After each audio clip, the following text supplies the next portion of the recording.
সম্মানিত দর্শক, আমাদের রাজনীতি ২০২৫ সনের ডিসেম্বর মাসে এসে যেভাবে ঘন ঘন বাক পরিবর্তন করছে।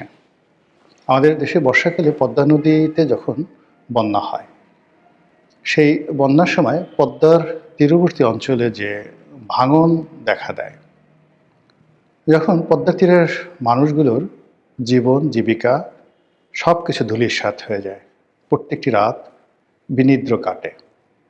এই বুঝি তার বসতভিটা ভেঙে পদ্মা গর্ভে বিলীন হয়ে গেল। এই যেটা আতঙ্ক আমাদের পদ্মাপাড়ের মানুষদের, যে সারাটি বছর তাড়িত করে, বর্ষার আতঙ্ক যেভাবে তাদেরকে তাড়িত করে, আর বর্ষা মৌসুমে এসে চারিদিকে যখন প্লাবিত হয়, তখন যেভাবে তারা ঠিক ওই বিপদের মধ্যে একেবারে শেষ মুহূর্ত পর্যন্ত বসত ভিটে আঁকড়ে ধরে। আর যখন ভয়াল পদ্মার করাল গ্রাসে জায়গা জমি বাড়ি ঘর গাছপালা থেকে শুরু করে এমনকি মসজিদ মন্দির পর্যন্ত পদ্মা গর্ভে বিলীন হয়ে যায়, তখন পদ্মাপাড়ের মানুষের যে হাহাকার, তার যে আরতি, এটি কেবলমাত্র যারা ভুক্তভোগী তারাই বলতে পারবেন। আর যারা কবি সাহিত্যিক তারা সেটা ভাষায় বা লিখনীতে প্রকাশ করতে পারবেন। আমজনতার পক্ষে এটা বোঝা সম্ভব নয়।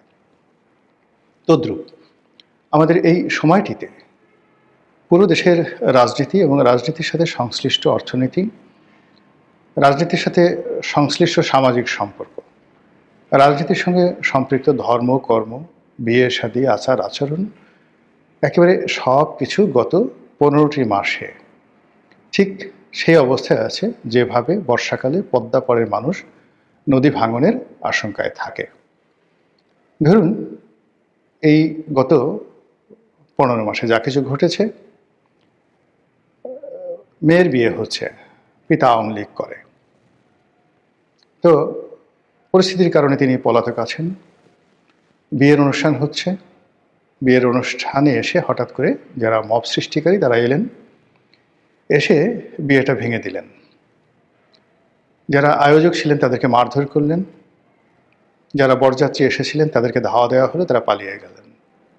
এই ঘটনা বাংলাদেশে কখনো ঘটেনি।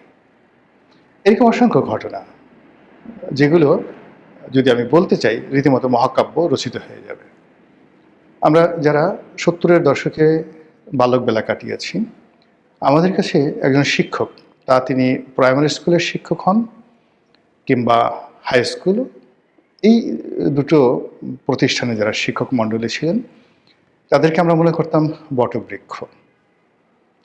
আর কলেজে বা বিশ্ববিদ্যালয়ে আমরা যখন পড়েছি, তখন শিক্ষক মণ্ডলীদেরকে মনে হতো দূর আকাশের নক্ষত্র মণ্ডলী, যাদেরকে ধরা যায় না, ছোঁয়া যায় না, কাছে যাওয়া যায় না, কেবল দূর থেকে তাদের আলোক বর্তিকার যে বিকিরণ, এটাকে অনুভব করা যায়, এটিকে ধারণ করা যায়। কলেজ এবং বিশ্ববিদ্যালয়ের শিক্ষকদের সম্পর্কে আমরা ওই জমানাতে অমনি মনে করতাম।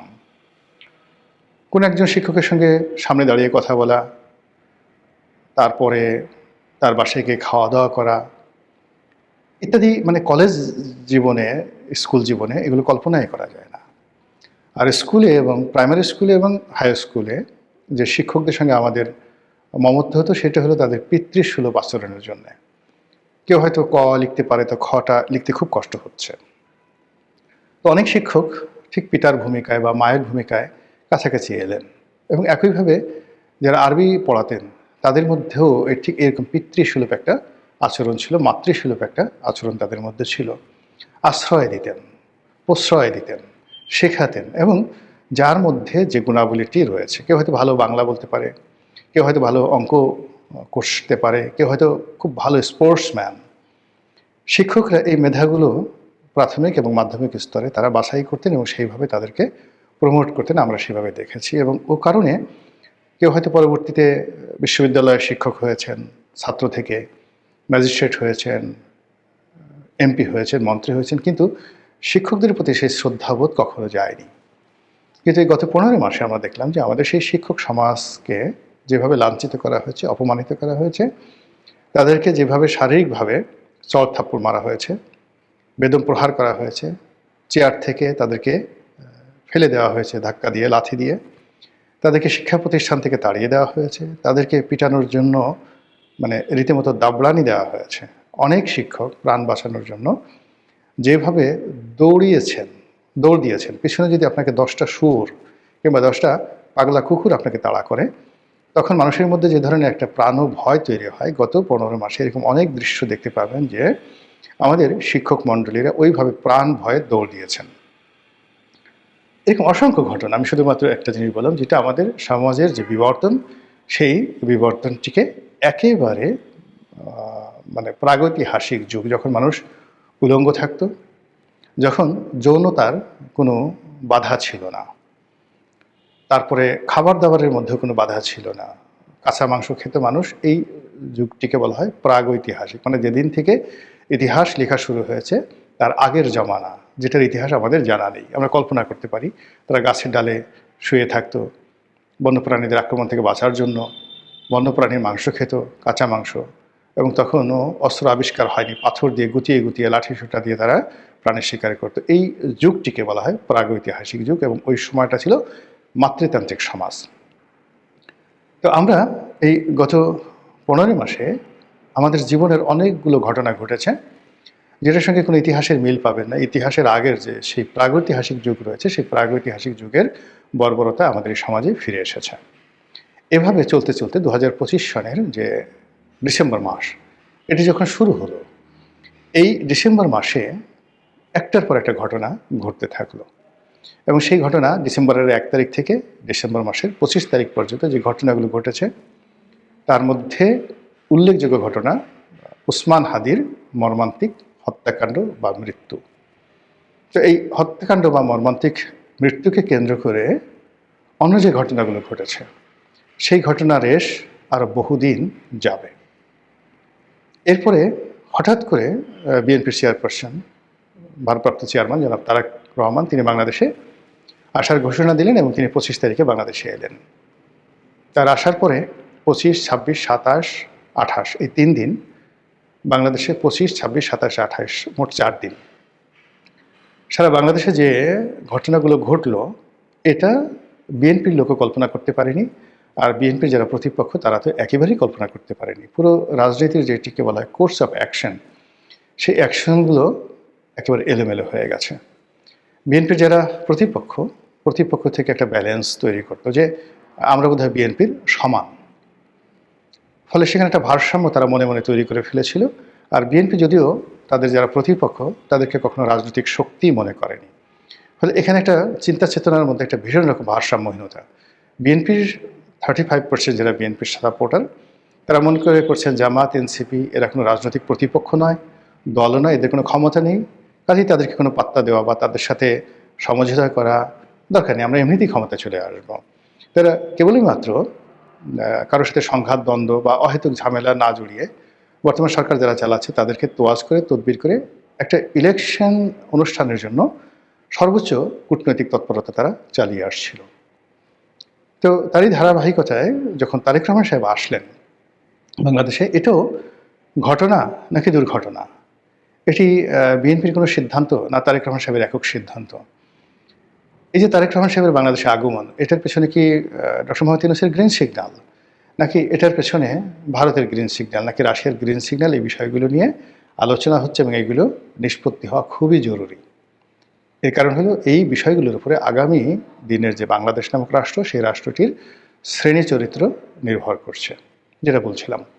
তো তারেক রহমান সাহেব আসার পর যেটি হলো, রাজনীতির যে ভারসাম্যটি ছিল এই গত 15 মাস ধরে, সেই ভারসাম্যটি পুরো একেবারে 180 ডিগ্রি অ্যাঙ্গেলে উল্টে গেছে। বিএনপির যারা লোকজন রয়েছেন তারা প্রাণান্ত চেষ্টা করছেন এখন তারেক রহমান সাহেবের দৃষ্টি আকর্ষণ করার জন্য, যে রাষ্ট্রীয় প্রতিষ্ঠানগুলো কিংবা ব্যবসায়িক প্রতিষ্ঠানগুলো, কর্পোরেট হাউসগুলো, মিডিয়াগুলো এতদিন এনসিপির তেলবাজি করত, ডক্টর মোহাম্মদ ইউনূসের মনোরঞ্জনের চেষ্টা করত, আর আওয়ামী লীগের বিষোদ্গার করত, এবং বিএনপির ব্যাপারে 50-50। তারা এখন ধরেই নিয়েছে যে তারেক রহমান সাহেব প্রধানমন্ত্রী, বিএনপি ক্ষমতায় আসছে, বাকি যে রাজনৈতিক দলগুলো তারা আনাকুম জানাকুম, কাজে তাদেরকে ভুলে গিয়ে একেবারে 100% তারেক রহমান সাহেব বিএনপি বন্দনা, এটিকে এখন বাংলাদেশের সর্বস্তরে শুরু হয়েছে, যা কিনা বিএনপির যারা প্রতিপক্ষ তাদেরকে অপমানিত, লাঞ্ছিত, বিক্ষুব্ধ, ঈর্ষান্বিত করে তুলছে। যারা দুর্বল চিত্তের, বিরোধী পক্ষে যারা দুর্বল চিত্তের, তারা ইতিমধ্যে এলোমেলো হয়ে গেছে, বিরোধী শিবিরে ভাঙন শুরু হয়ে গেছে। এবং আপনারা দেখেছেন যে বিএনপির সঙ্গে যে সকল রাজনৈতিক দলের জোট করার কথা ছিল এবং সে সকল জোটের যারা কর্তা ব্যক্তি, তারা খুব যাকে বলা হয় গর্ব নিয়ে তারা বলছিলেন যে আমরা নিজেদের প্রতীকে নির্বাচন করব, স্বতন্ত্র নির্বাচন করব, এবং আমাদের সাথে আসন সমঝোতা হবে কিন্তু প্রতীক থাকবে। কিন্তু এই তারেক রহমান সাহেব আসার পরে তাদের মনে হচ্ছে যে বিএনপির যে জোয়ারে এসেছে, এখানে ধানের শীষের বাইরে অন্য কোনো প্রতীক নিয়ে, সেটা রাজনৈতিক দলের হোক কিংবা স্বতন্ত্র হোক, অন্য কোনো প্রতীক নিয়ে মাঠে দাঁড়ানো যাবে না।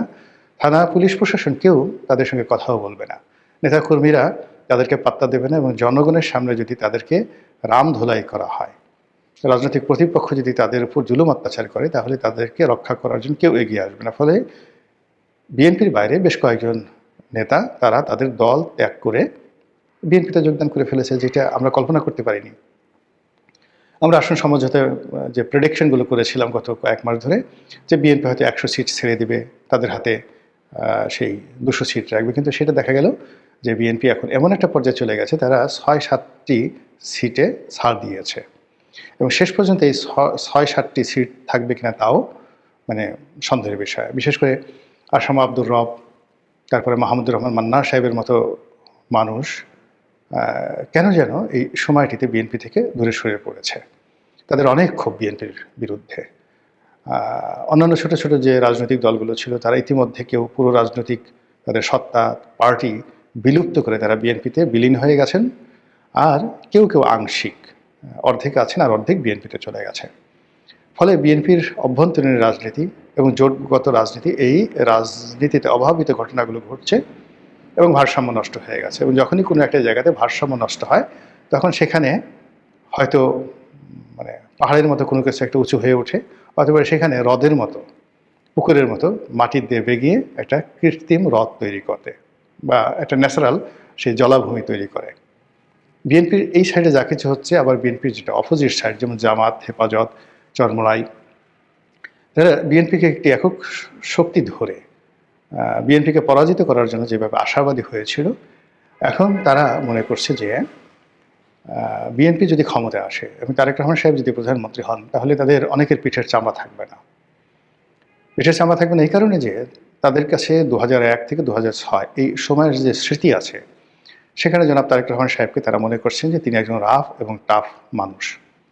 তিনি কোনো কিছু সহজে ছেড়ে দেওয়ার মতো মানুষ নন। তিনি রাজনীতি করছেন গত সেই 17 বছর ধরে, অনেক ভালো ভালো কথা বলছেন, অনেক পরিবর্তন হয়েছেন, পশ্চিমা ধাঁচের চিন্তা চেতনা দ্বারা তিনি প্রভাবিত হয়েছেন। এগুলো কথার কথা, এগুলো সান্ত্বনা, কিন্তু বাস্তবতা হলো যে তার যে মৌলিক ক্যারেক্টারিস্টিক, তার যে চরিত্র, তিনি কেমন রাজনীতি করবেন, কি করতে পারেন, কি করবেন ইত্যাদি বিষয়গুলোর একটা পোর্ট্রেট তৈরি হয়েছে 2001 থেকে 2006 সন এই সময়টিতে।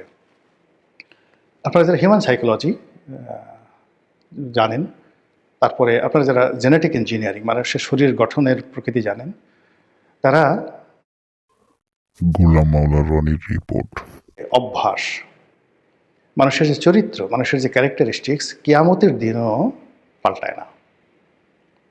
যারা দুনিয়াতে মিথ্যা কথা বলে, তারা কিয়ামতের দিন হাসরের নাসরের ময়দানে আল্লাহর সামনে দাঁড়িয়ে মিথ্যা বলবেন। আল্লাহ বিভিন্ন সাক্ষী হাজির করবেন, এমনকি ওই সমস্ত লোকদের হাতের জবান খুলে দেবেন। হাত বলবে যে ও চুরি করেছে, ঠোঁট বলবে ও মিথ্যা কথা বলেছে, যৌনাঙ্গ বলবে ও জেনা করেছে, কিন্তু তারপরে সে মিথ্যা কথা বলবে যে না, আমি এগুলো করিনি। এইগুলো মানুষের নফস। তো কাজেই বিএনপি এবং তারেক রহমান সাহেবকে যদি আপনাকে মূল্যায়ন করতে হয় ইন্টেলেকচুয়ালি, তাহলে তাদের যে অতি শাসন কাল, বিএনপির যে 1991, 2001 এই দুটো শাসনকালকে যদি আপনি ধরেন, তার চাইতে 10% প্লাস মাইনাস হবে, নট মোর দ্যান দ্যাট। আর ব্যক্তি তারেক রহমান সাহেবকে নিয়ে যদি আপনি চিন্তা করেন, তাহলে তার যে 2001 থেকে 2006 ওই সময়টাতে তার যে কর্মকাণ্ড, এটির 10% প্লাস মাইনাস হবে, নট মোর দ্যান দ্যাট।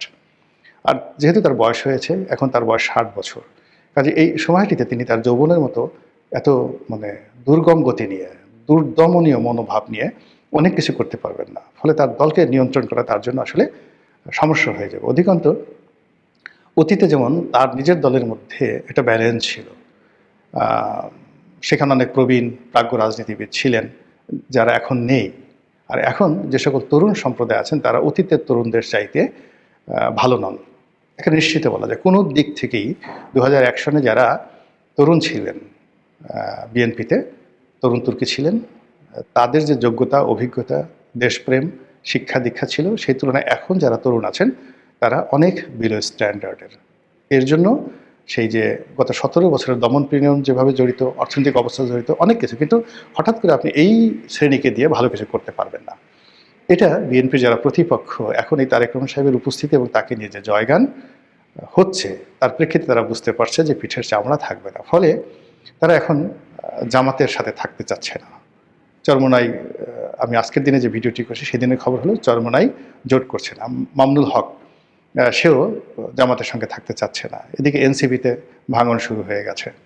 তো সব মিলিয়ে যে ঘটনাগুলো গত 7 দিনে ঘটেছে এটার যে ধারাবাহিকতা আগামী দিনগুলোতে মানে এমন অকল্পনীয় যে ঘটনা ঘটবে সেই ঘটনা আমাদের রাজনীতিকে রীতিমতো তছনছ করে দেবে।